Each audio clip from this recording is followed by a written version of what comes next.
से पूछने लगा है कि क्या बात है भारत, आजकल फहराने से ज्यादा मैं कफन में दफनाने की को काम आ रहा हूँ। महोदय, हृदय तो उस दिन फट गया जब बूढ़ी माँ अपने बेटे के चित्रों को देखकर बोली कि साहब, आप तो भर्ती में 1 इंच भी कम नहीं लेते, मैं आधा शरीर कैसे ले लूं? आज इन मानवाधिकारों के कारण, इन आतंकवादियों की मंगलों की आकाओं की नामनी हस्ती और एक शहीद हुई जवान के आंगन की तुलसी रोती है। जब एक शहीद हुई जवान की विधवा की बहन चीख चीख के कहती है कि प्यार भी भरपूर गया, मान का संदूर गया, नन्हे लाल हालों की लंगोटियां चली गई, छोटी छोटी बेटियों की चोटियां ही चली गई, और आपके लिए तो काजल पर ऐसा है, मेरे घर की तो रोटियां ही चली गई, मेरे घर की तो रोटियां ही चली गई। महोदय, किसी भी युद्ध को जीतने के लिए पहल करना सबसे ज्यादा आवश्यक है, क्योंकि इतिहास में है कि पहल करके बड़े बड़े युद्धों के परिणाम बदल दिए गए।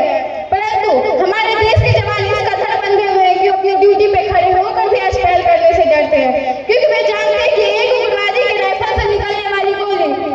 गोली को ये तय करना पड़ेगा ना पड़े कि वो किसे लगेगी, लेकिन हमारे राइफल से निकलने वाली हर एक गोली को निर्णय लेना पड़ता है कि चाहे वो दोषी को लगे या ना लगे, परंतु किसी निर्दोष को नहीं लगना चाहिए। यदि ऐसा हुआ तो नहीं तो ये समाज हमें छोड़ेगा, और नहीं ये तिल का तार बनाने वाली मीडिया हमें छोड़ेगी। और मानवाधिकारों के तरह किसी जवान को युद्ध के मैदान में छोड़ देना कोई वीरता नहीं, एक आत्महत्या है, क्योंकि फूल को श्रृंगार दो ये मुमकिन नहीं, एक वीर को शंकार दो ये मुमकिन नहीं, जो हाथ बांधे सेना कैसे मानवाधिकार की पालना संभव नहीं। और महोदय, आज सबकी निष्ठा के मार्ग में चलते हुए हमारे देश के जवान इन आतंकवादियों, इन पत्थरबाजों से डरता है, क्योंकि वे जानता है कि एक उग्रवादी के राइफल से निकलने वाली गोली टारगेट को हिट नहीं भी करेगी तो भी 400 मीटर तक जाएगी। यदि इसी बीच किसी निर्दोष को लग गई तो हमें अपनी नौकरी से हाथ तक धोना पड़ सकता है। और महोदय, अपनी नौकरी को बचाने के खातिर हमारे देश के जवान आज ये सोचते हैं कि चाहे सांप मरे या ना मरे, परंतु लाठी नहीं टूटनी चाहिए,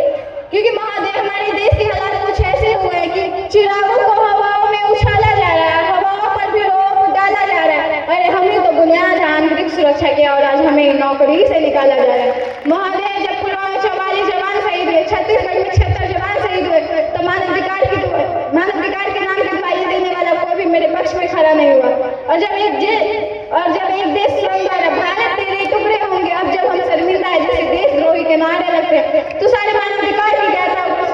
आकर उसके पक्ष में खड़े हो जाते हैं। तो क्या कहा था उस देशद्रोही ने कि तुम एक अफजल को मारोगे, हर घर से अफजल निकलेगा, तो मैं भारत की बेटी आज ऐलान करती हूँ कि उस घर में घुसकर मारेंगे जिस घर से अफजल निकलेगा, वो कोख नहीं बनने देंगे जिस कोख से अफजल निकलेगा। उठो देश के वीर जवानों, तुम सिंह बन के दहाड़ दो और एक तिरंगा झंडा उसका नहीं यार सीने पे गाड़ दो।